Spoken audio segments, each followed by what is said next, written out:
Eizu Uwaoma.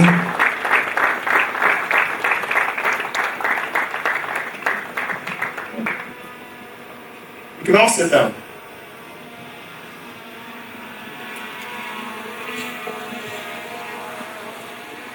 All right. Good morning, everyone. Good morning, everyone. So I'd like to start with a disclaimer just so that we can all follow through. I have a few assumptions in my head. One of my assumptions is that most people here run businesses. If you know you run a business here, please put your hands up. Okay, so my assumption isn't wrong. So that's a good way to start. Why I said that is I'm an entrepreneur. I've been an entrepreneur since day one.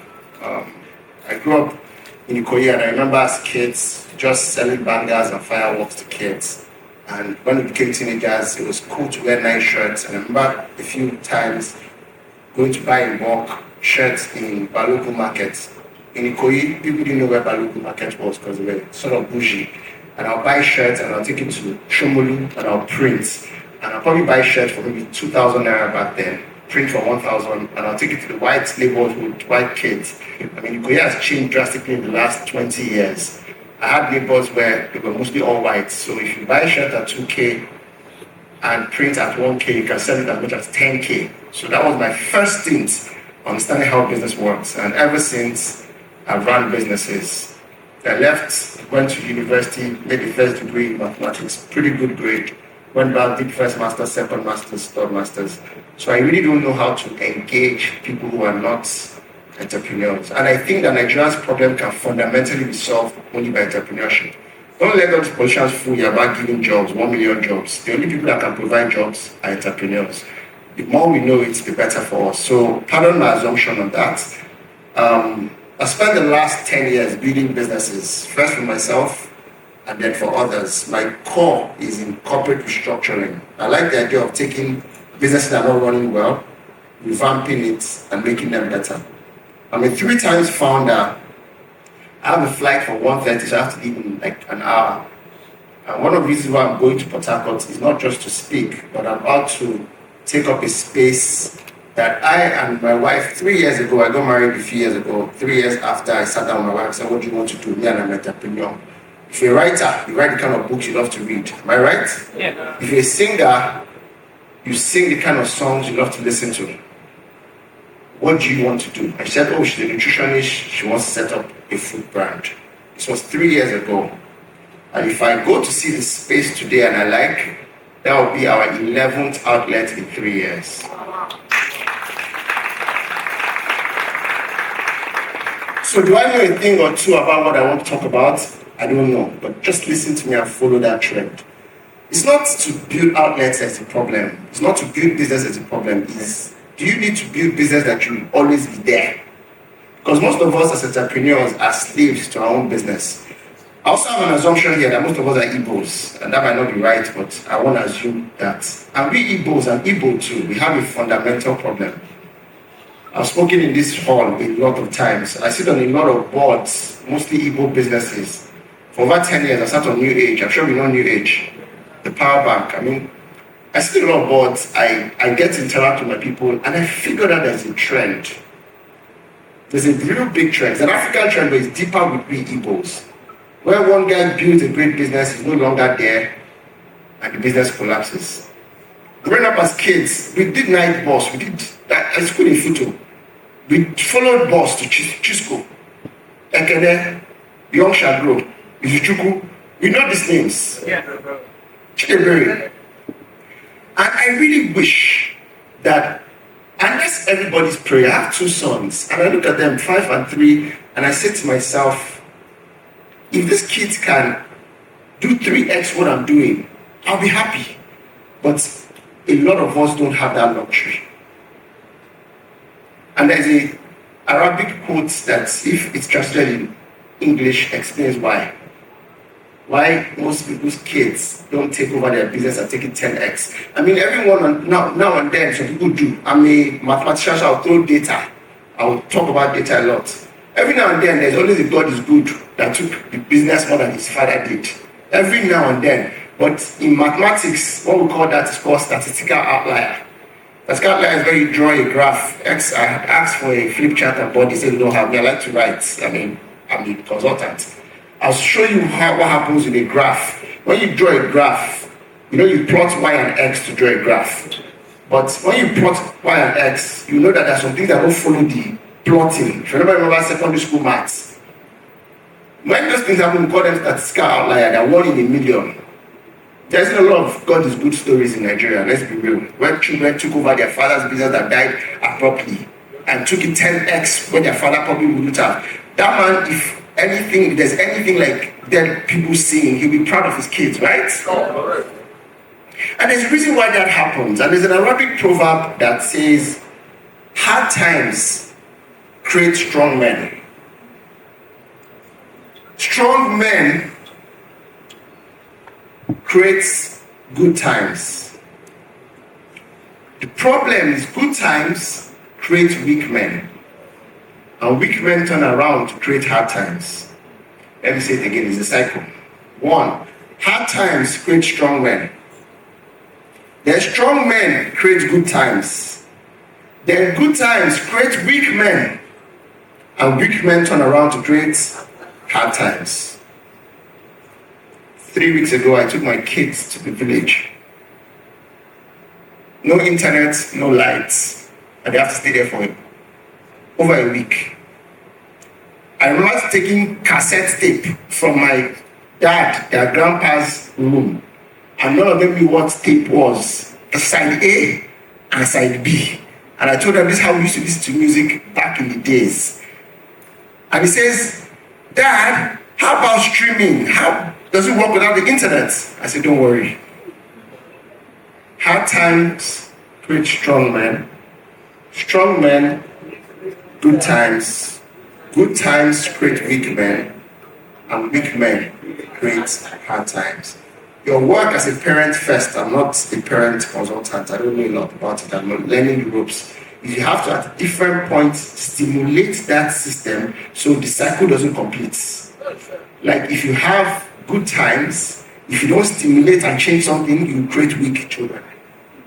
Am I communicating? That's correct. Very correct. And sir, I say this publicly, I'm a huge fan. I grew up with your kids and I know them. I grew up in Eizu, but I know a lot of your kids were in the same music system. And I see how when you see kids that are raised right, you know, even in that whole spot. I mean, I was living in 11 Body Lawn, 2-3 houses after. If you know Body Lawn, at least everybody must have heard of Body Lawn. I was in Body Lawn when she moved in with his parents after 99. Tinubu. And I can tell you for a fact, something I figured as a trend, because I'm here to talk about structure. Because if you don't have structure, you cannot scale. If you scale without structure, it's self-sabotage. Look, a woman is selling akara. The akara looks good. My wife goes there to buy akara with kids in the car. And she says, oh, this akara is so good. Why can't someone build a great business? I say, okay, if you want to kill this woman that is selling on the streets, in our junction, if you want to kill her business, you know what you do? My wife says, no. I said, go and print 1,000 flyer of come and buy akara. Just 1,000. I said, the next week you not see that lady there. My wife said, what do you mean? I said, if you print it, people will come. Because if you do marketing, people will come. But there's no structure to support 1,000 people on a queue. First, they will scatter their akara. Why they're on the queue? Does that make sense? Yeah. Structure is everything. While you pray for God to bless you, pray that you also do the structural work. You can do 20-story buildings, but the foundation is faulty, it will collapse. Am I communicating to everybody here? So what then is this thing called structure? Because we need to start building better organized businesses. If I say there are 11 outlets about to open, half of them I've never been to and I don't need to be there. And I've been consultant to a lot of businesses and I feel like nobody gives Dr. Stephen Akintayo the credit he deserves. I've been Dr. Stephen's consultant from day one, over 10 years. So when people chat to me and say, Dr. Stephen, your friend, how's it traveling up and down? How? Is he traveling up and down? Because then I in one small shop, they can't travel. Because if they travel, business will collapse. And I say it's structure.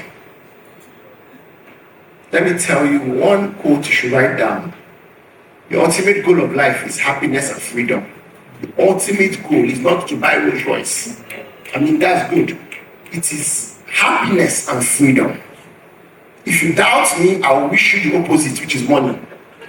When you finally make money, use that money to try to buy happiness and freedom, and you will not find it. I've seen people who are in their 60s and 70s with a lot of money, and they're not happy, and that's how I know. That's right, absolutely.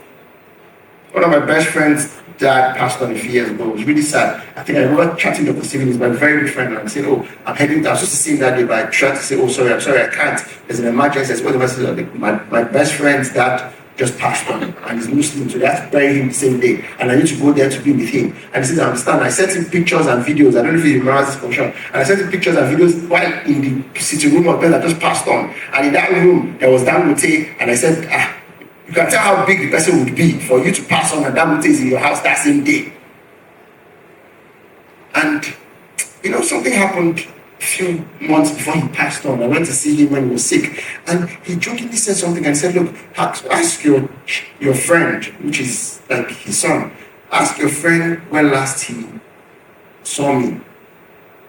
And I just laughed over it because I wasn't feeling well. I do want to have that type of energy. So when we're walking out, I talked to the friend. I'm like, so why don't you see your dad when your dad's sick? He had the conversation with me. I can't have it here, but I just realized that you can make all the money in this world, but if you lose certain variables, like family, like spirituality, like health, you think money is important. These three things are more important. Think about it.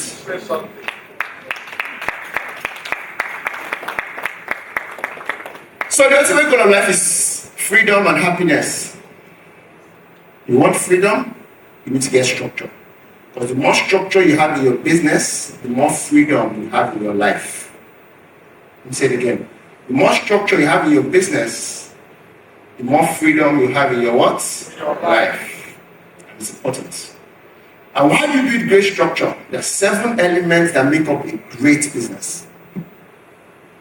Buying and selling is good, but that does not equal good business. I didn't buy, I didn't sell, I didn't sell, I didn't buy. In the last 4 months, I've been going to Alaba almost every week because of the projects that I'm doing there. 2 generation transferred power to the next generation. Someone that if I mention, you know, it's an Igbo business, one of the biggest businesses in Alaba. You can mention all the plazas and say, you want this plaza, you want this plaza. I'm not going to be about plazas with shops. And it passed on, very sad story, passed on accident,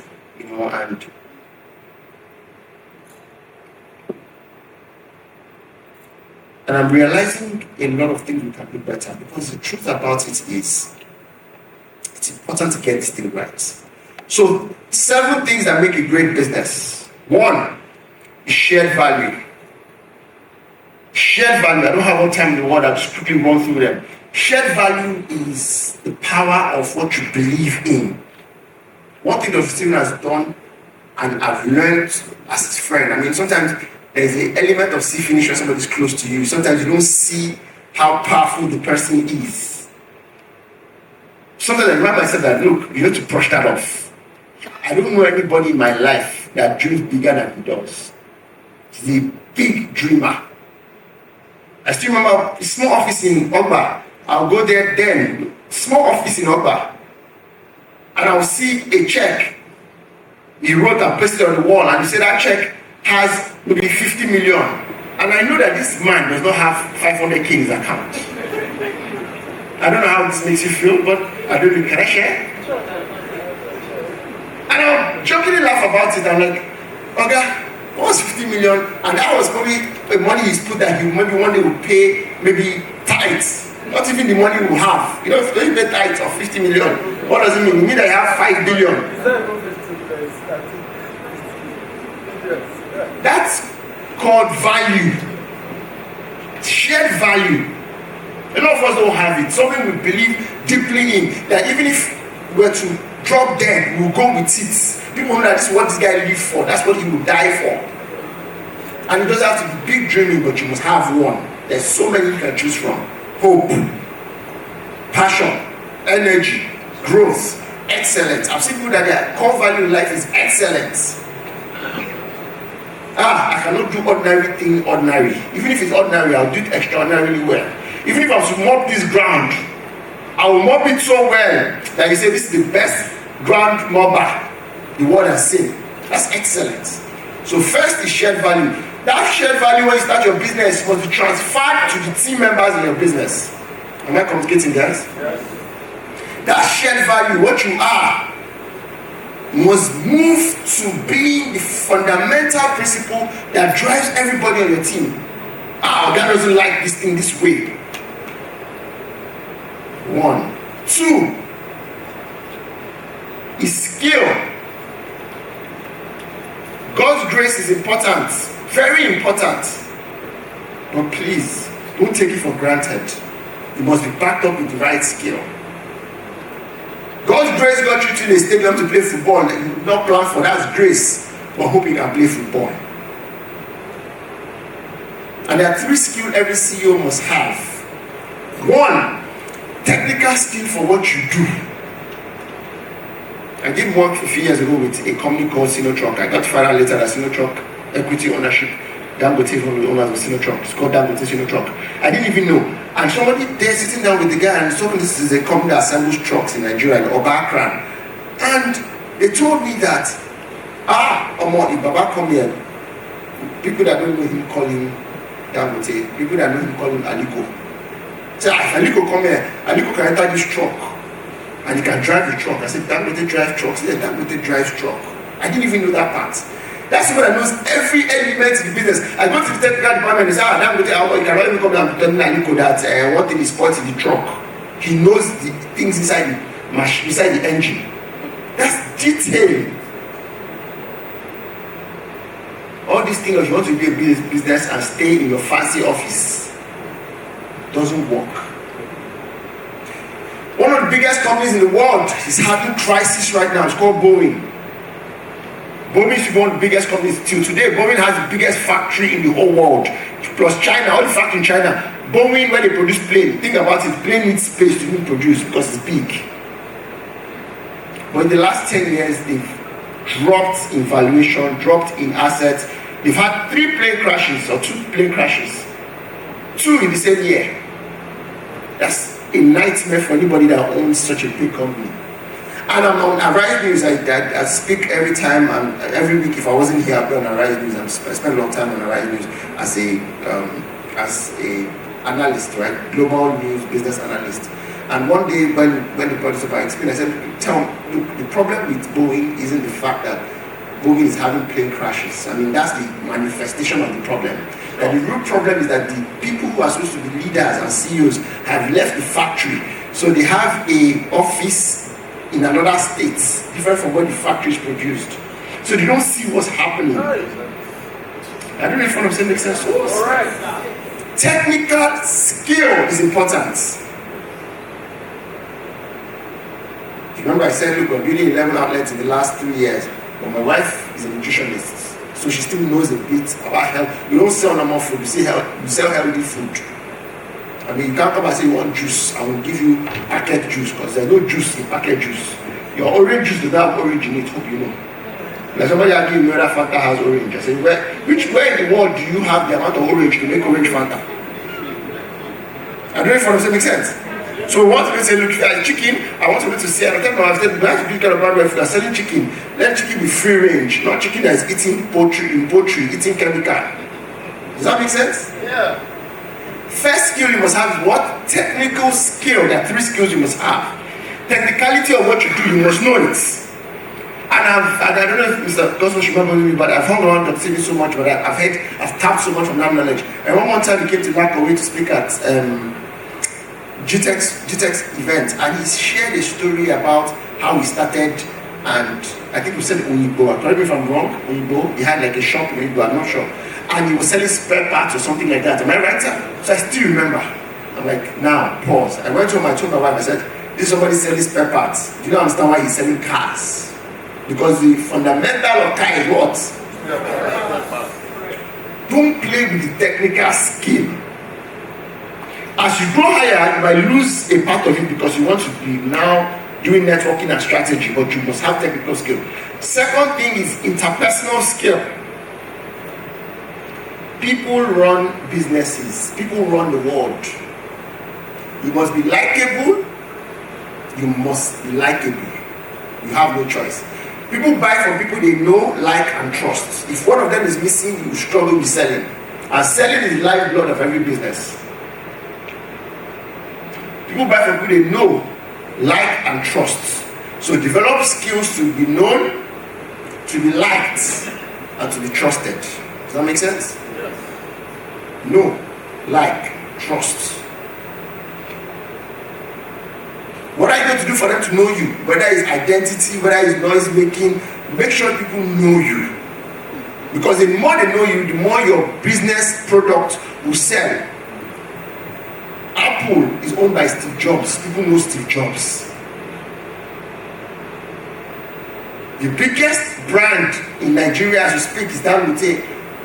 That's his name. If Dangote enters here, nobody's going to ask you, is this guy? You know him now, even though you've not met him. They must know you, they must like you, and they must trust you. But let me talk about one, like. Because some of us act like we don't care whether they like us or not. Except when you get to heaven, in earth, they must like you. And we don't understand how important it is to be pleasant. But yes, you grew up in a house where they told you don't talk to strangers. I grew up in that type of house, my parents would say, don't talk to strangers, don't take food from strangers. I'm sure we can relate. But as I grew older, I realized that, this thing will not help business. So the person I married was once a stranger. So what do you mean I can't talk to strangers? If I didn't learn to walk up to her, to say, hi, my name is, do you want this? Can I help you with this? I will be exchanging numbers, and today she has 2 kids with me. If I didn't learn the skill, you just be saying, God when, people will be getting married. Am I complicating? Yeah. You must learn to stand up. You came into this event today. I don't know whether you paid or you didn't pay, but you can't leave here without collecting new numbers, because that person new number you collected might be your next partner in business. You cannot come and act uptight. Even if you're comfortable, you still need people. You have to learn to introduce yourself, talk to people, engage people. You are going to build a business to the point where you need more money. Nobody builds a great business from beginning to end with their own money. That's why. You will go to banks, they need to like you in the bank to say, meet our MD. You meet somebody that is the bone of your bone, so you know, but can you walk up to that person? No, but you not develop skill to talk. So they bring wife from the village for you. You are going to open shop and nobody will buy. And they have to walk up outside of the shop to introduce yourself and say, I do this, I do that, I do this. Okay, can you come to my shop? But you don't develop the skill.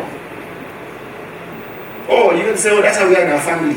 In our family, we don't talk to people. No problem. Let your family come and feed you. Know, like, and trust. 3 skills. Technical skill, the other one, interpersonal skill, and please don't forget to follow these trends. The last one is leadership skill. It might not be very important depending on the skill you are in now, but as you grow higher in your business, leadership becomes more important. Someone is going to wake up and say, I'm leaving your business because somebody added extra 50K to his account, to his salary, and he's moving. And if you have leadership skill on how you can manage that crisis, you say, after all I've done for you, you want to leave. Leave now. Mafa, security, walk him out. You don't have leadership skill. Because that guy you walked out will come back and carry half of your stuff. Am I communicating here? Yeah. Leadership. And what's leadership? Is influence. How you can get people to do what you want them to do. And they will do it without you bullying them. They will do it because they understand why. Know, like, trust, leadership, influence. Leadership is knowing the way, going the way, and showing the way. If one of them is missing, it's not leadership. Know the way, go the way, because some of us know it but don't go it. Like for example, you read the Bible, you know what the Bible says, but you don't walk what the Bible says. You're not the leader. No, Go and what? Show. You can even go, if you don't come back to carry more people, you probably won't.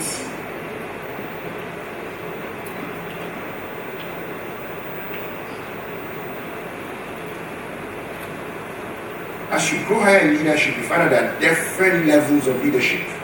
The one we know is level 1. There's 4 more levels. To make it is 1 level. But how many people have you made is another level. Some of us are the tallest dwarf in our village. You know what tallest dwarf is? Everybody is dwarf, but you're tall, small. And when that happens, other dwarfs will kill you. That's why some of us can't go to our village. Come and pray bad prayer for Dangote to die now. Come and do it. She said you belong to a secret society, come and do it. The amount of people that he has carried, I mean, biggest employer of labor, 20,000 workers is him. So even 20,000 people, 1% goes to Shiloh to pray for good life because they need his good health for them to sustain. Go and meet them in the realm of the spirit to fight 1% of 20,000. Did you get my maths? Know the way, go the way, show the way. Empowerment is part of this thing. So when the people was about getting a mentor, it made sense to me. My mentor called me and said, oh, I missed his call. I called me and said, oh, I was going to, I tried to talk to you, but I noticed you were busy. I said, I was in your training. He said, no problem. I said, I was just pitching a conference call with somebody. And he said, what? He said it was Aliko. And I paused and I'm like, damn. He said, don't worry, I'll make you walk again. But I remember dropping the phone. I told my assistant, like, oh, I just missed the call on the conference call with Aliko because he was a former bank MD. He's high up there, very high up there. He's the only bank in this country. And I said, yes, but that's really powerful in itself. That's a mentor, but that's half of the equation. How many people, that's my helper, I mean, but how many people I'm also helping? When they say get a mentor, also you get a mentee. Because that your mentor is somebody is also the mentee. You get it, right? Yes. 7S, I've talked about skill. I've talked about shared value. Let's talk about strategy.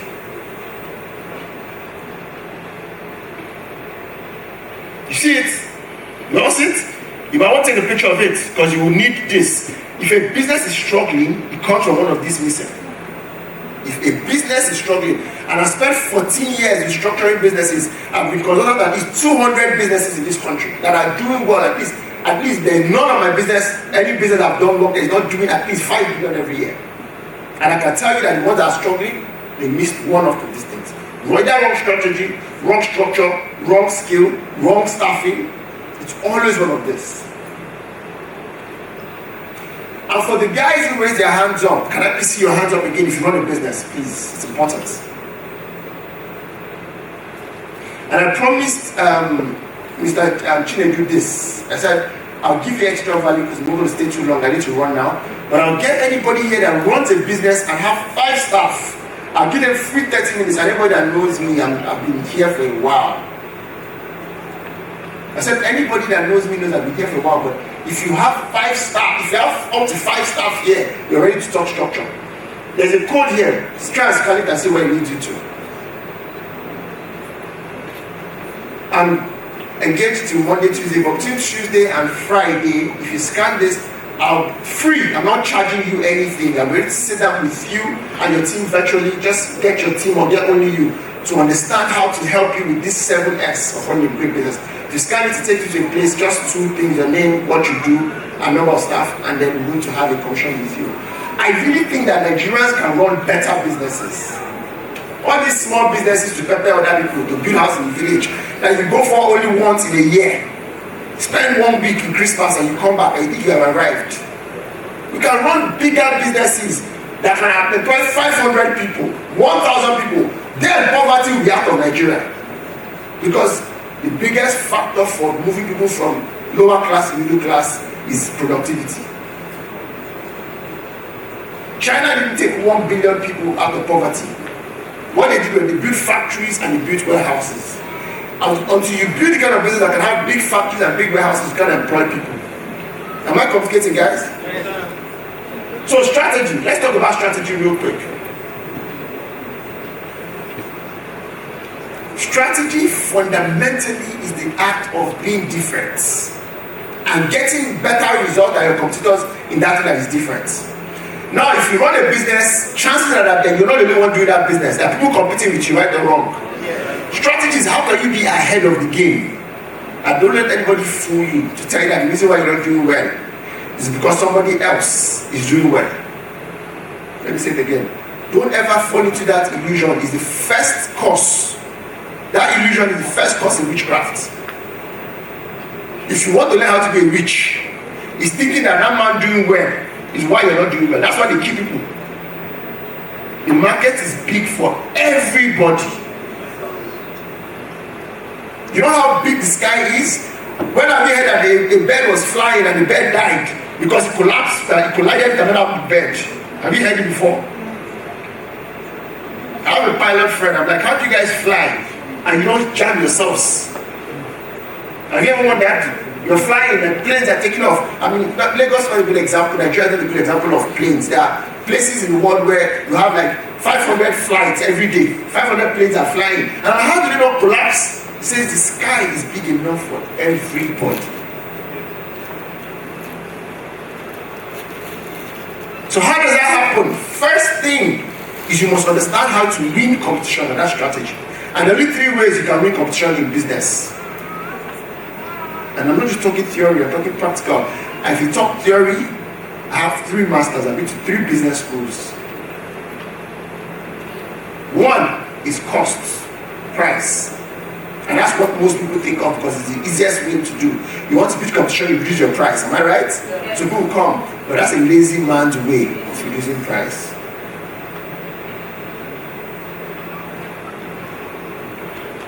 I mean, Toyota is cheap, but Rolls Royce is also selling, right or wrong? And Rolls Royce is not cheap. As a matter of fact, you might find out that the more premium a product is, the more people might even appreciate it. Now let's tell people, look, bottled water is commodity, is water. But Nestle sells more, even though Nestle is more expensive. Right?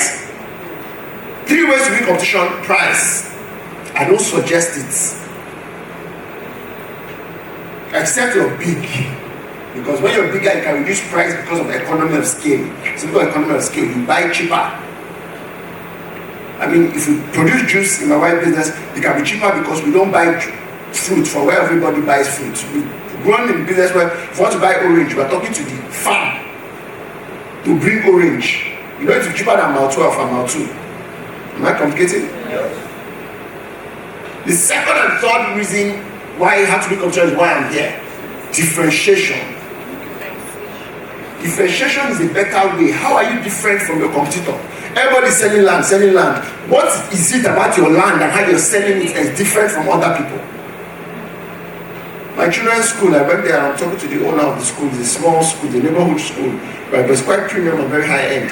And I'm like, so how do you, it's a Montessori, Montessori is like a British curriculum for schools. I'm like, so he says, some of the parents are struggling. I said, probably you're struggling because you're selling school the same way everybody's selling school. He says, well, I said, you're selling, come and drop your children, come and, but there are other things. I said, let me give you an example. I'm your parents. I never wondered of even asked, how can you make me better so that I can pay better school fees? He said, what do you mean? I said, let me tell you, you're concentrating so much on the student, on the children. And these children are 4-year-old, 3-year-olds. They don't make decisions. Am I complicating? They're not making decisions. It's not my child that is telling me what school you go to now, is it? It's me, but you're not paying attention to me. He says, but I don't understand. I said, yeah, that's the problem. The same thing you understand is what other schools don't understand. That's why all of you are struggling. I said, come let me show you from the what. I said, you have a great space.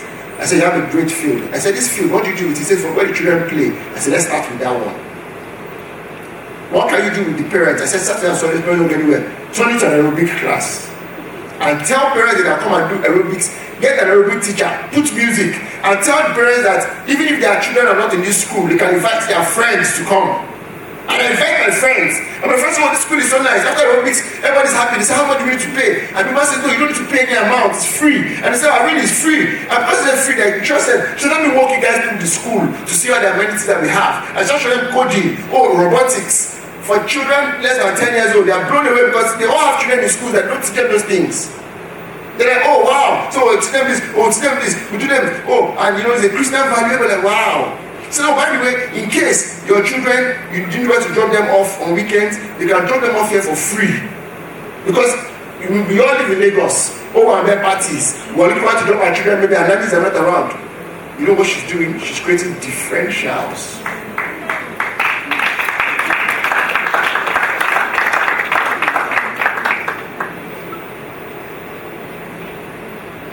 You know, I sent my message, I said, consulting please, how much? And when I sent out the bill, she said, okay, let's get a discount. She got a discount. And I jokingly sent her account number and I turned to my wife and said, the woman this money is paying me now. The money this woman is paying me now. 3 years children's school fees will not be up to it. So I've collected my school fees back. But it's win-win. Be different. Be different.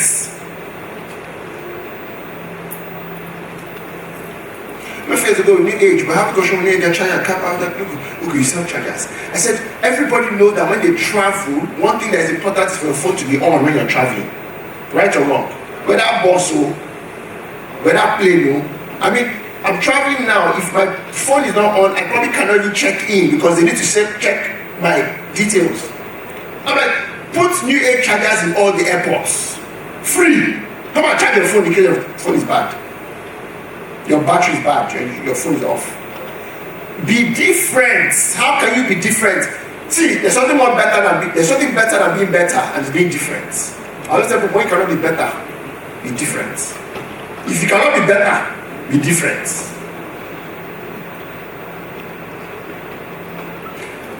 I said there are 3 ways to make competition. Cost, I don't suggest it. Differentiation, I highly suggest it. The third one is called niche focus. Take a niche. Uncontested markets. Nigeria has 200 million people. 98% of Nigerians do not have 500k in their accounts. That's CBN data. 98% of Nigerians will never see 500k in their accounts. So this, do you know who I am? Do you know who I am? Most people are nobody. And there's a market for it. I have a young lady, she came to me and said to me, oh, you know what, I want to start doing fashion, but I don't know, everywhere is they're selling fashion. Just everywhere they're selling fashion.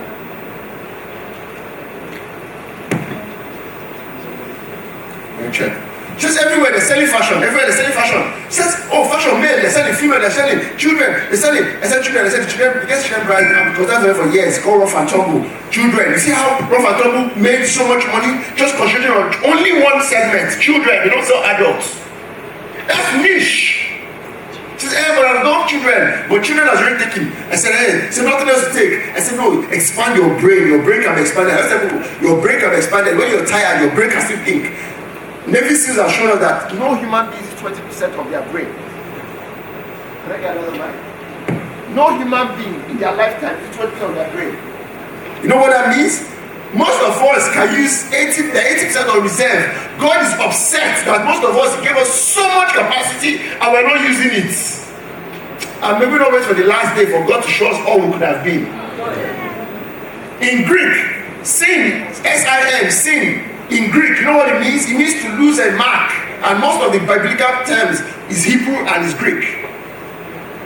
They say on the last day in Greek people that understand Judaism, which is where Christians and Islam came from, they tell you that fundamentally in Greek, they feel like there's an ideology that the last day is not whether you are good or bad, it's whether you define your purpose, whether you achieve your purpose on earth. Because some of us are living life without even knowing our purpose. And then we know and we live it. And says on the last day, the person you are will be introduced to you by the person you could have been. Like hi, Eizu.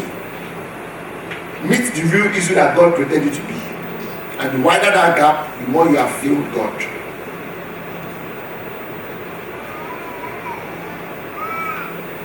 So this is my mentee saying, oh, everyone is taking. I said, no, your brain can be expanded. I told her what I just told you, that 20% is what we're using. Expand your brain. She come and say, I can't think of anything. Fashion has not been taken. I said, fashion has not been taken. I said, hold on.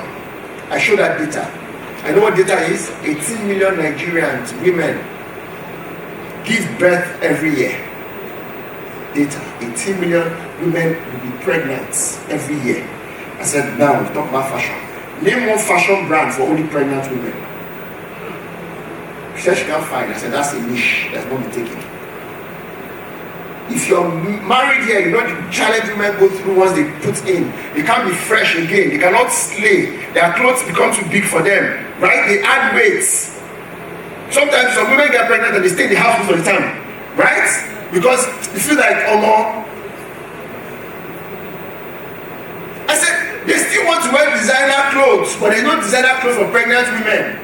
Because how do we return and Gucci they are bought once they get pregnant? Am I communicating, guys? Yeah. I said, that's a niche.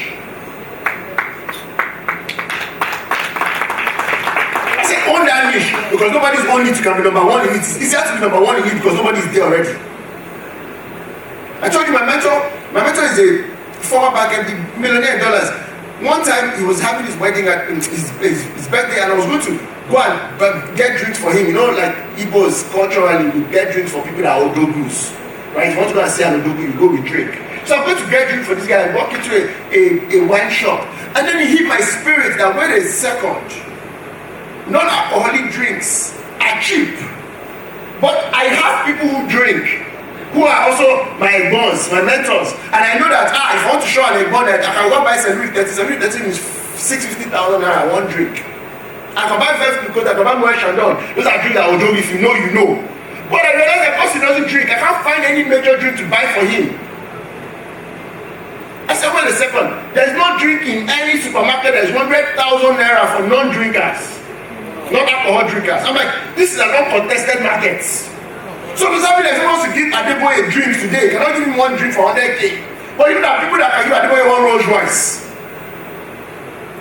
So there's no drink. That means there's someone that can build a brand around non-alcoholic premium drink. Because it's not the drink that matters, it's the message to show that because I cherish you, I'm buying you something expensive.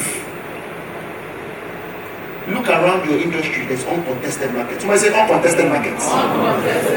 Uncontested markets. Find it. Let me say it again. Nigerian school is a place where former A students, you know, if you're an A student and you graduate to first class, the school will retain you. NUC standards strongly recommend that people that graduate in first degree, first class, should be retained as lecturers. So, the smartest guys in your set might be lecturers in the school you graduated.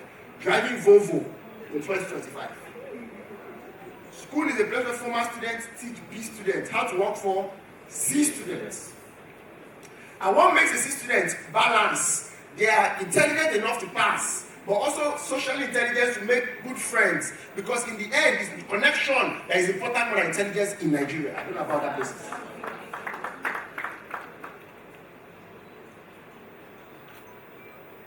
What you know is important, but who you know is important.